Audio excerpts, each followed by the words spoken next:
أعوذ بالله من الشيطان الرجيم بسم الله الرحمن الرحیم۔ بخاری شریف کی 90 حدیث اور کتاب علم کی 32ویں حدیث ہے۔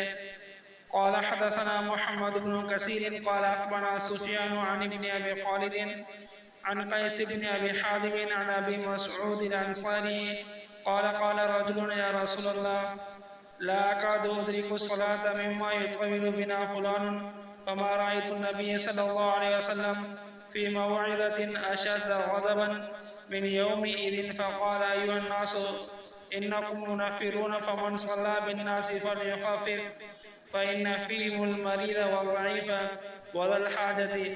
ابو مسعود انصاری رضی اللہ عنہ سے روایت ہے کہ ایک شخص حاتم بن ابی قاب نے عرض کی یا رسول اللہ صلی اللہ علیہ وسلم میں فلاں شخص معاذ بن جبل کی لمبی قرات کی وجہ سے جماعت میں شریک نہیں ہو سکتا۔